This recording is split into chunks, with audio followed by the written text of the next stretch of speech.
Good evening. How's everybody doing today? I hope everybody is doing great. It is Friday. It is the end of the week. And I know everybody is excited about if you got some time off on the weekend, you're excited about it. And hopefully everybody's in a good mood. So I am back to talk to you today. We've been doing all week, I've been talking about this whole mindset and having a positive mindset when bad things are happening, especially the loss of jobs. And as soon as I finished the last broadcast on Wednesday, I got a text from a friend that her daughter's husband had just been notified that December the 31st is going to be his last day of work. So she was able to share with him the broadcast from that day, from Lynn's After Work Words of Wisdom, to give him some hope and some comfort. And today I just want to talk about, because as I said, we know a lot of people are losing their jobs right about now. People are, positions are being eliminated. People are downsizing. A lot is going on. And it's going to be somebody that, if it's not happening to you, it might be your spouse. It might be your significant other. It might be your child. Or it might just be a friend you know. Or perhaps that person that used to sit next to you in the next office and no longer is going to be there. But there are so many people going through. And I want to just talk a little bit today about not only do they have to nurture to keep a positive mindset to go through it, but what about you? What do you say? What do we do when someone comes up to us and says, hey, I just got let go. I just lost my job. You know, we feel for them. And if you've ever been in that situation, you probably even have empathy for them. But the sympathy is going to be there if you're any kind of person that is.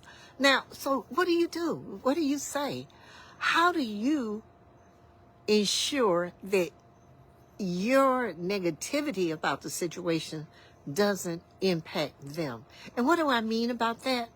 You know, we immediately start thinking, oh, what they going to do?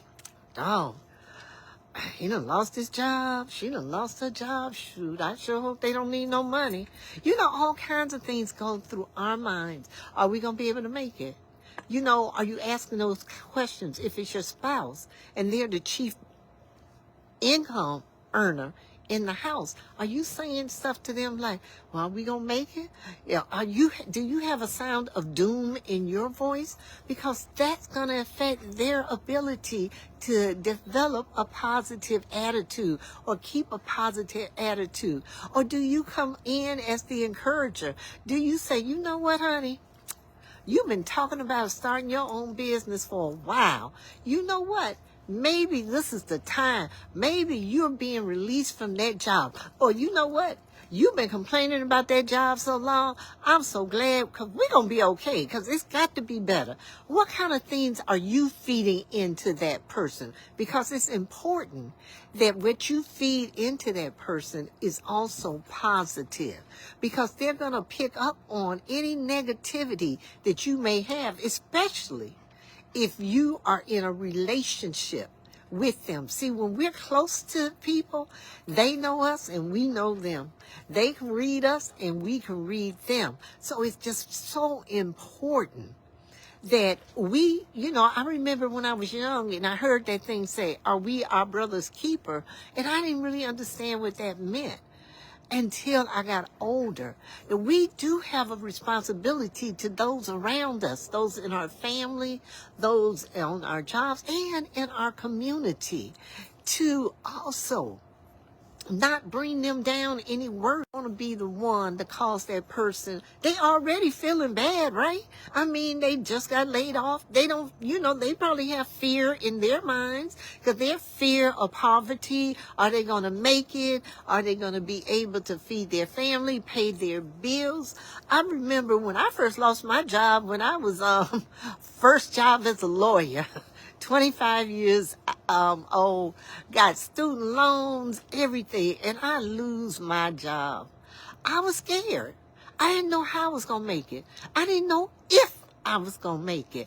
And that's why I named this book, The Party's Not Over Till God Says So, because you know what? There were people who said I wasn't going to make it. There were those naysayers. Oh, what's she going to do now? She done lost her job. She done been in the newspaper. What's she going to do? In fact, the newspaper article was entitled, "For Taped Ex-Prosecutor, the Party's Over." But God was in control, and they forgot that. And you have to keep that attitude when someone comes to you, someone close to you comes to you and tells you that kind of news, that they've been eliminated, their position's been eliminated, they don't have a job. You got to remember, and you got to say, we gonna make it. We're going to make it. I believe in you. I believe in us. And I believe in God. And you got to keep telling yourself that and telling them that and encouraging them. Now, I'm not talking about just saying, oh, we're going to be all right, and then the person just laying on the couch every day. Not even trying, because see, God does expect us to do some stuff for ourselves that we can do for ourselves, but that impossible, or what people think is impossible, that miracle working stuff, that supernatural stuff that may be needed, that's when whoever you believe in, if it's not God or Allah or whatever, Yahweh, whoever it may be, they have to do that. But you have to do something. But the only way you're going to get up off the couch, the only way you're going to feel like having the energy to move forward is to feed your mind with positive thoughts. Feed your mind every day with positive thoughts. Think about how you didn't have that job at first and you were able to get that job, and all the things that you've learned on that job are going to be able to help you be able to get your next job. And the person that you are is going to be okay.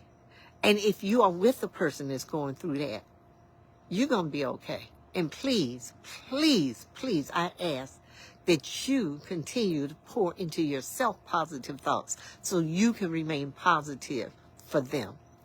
Thank you very much for joining me. I've got a special going on right now for my book. Again, The Party's Not Over Till God Says So. It is on sale right now because we all need encouragement. So why not give the gift of encouragement this holiday season? So you can get 2 copies for just $25 plus shipping. So I hope you will go to my website. That's Lynn Whitfield, WHITFIELD.com. Go to publications and order your 2 copies today.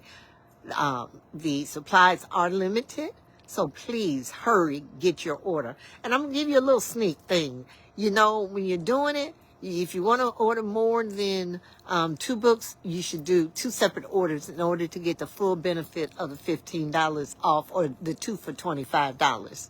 Otherwise, you're just going to get $15 off the total amount.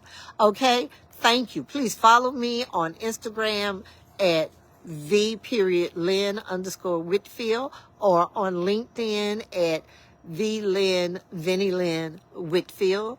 Also, you can find me on Facebook also. So I'm available for corporate events. I do comedy, PG. I'm also available to speak. I'm going to be doing my seminars again in January on The Verdict's In, Lawyers Need Laughter Too. And I'm going to be doing one for non-lawyers also on how to overcome the fear of failure. Okay, so join me and keep an eye out, and please just continue to follow me. My name, and if this resonates with you at all, please share it. This is Lynn Whitfield, your sister and your beacon of light, navigating you to a better and brighter tomorrow. Have a great weekend, and I'll see you on Monday.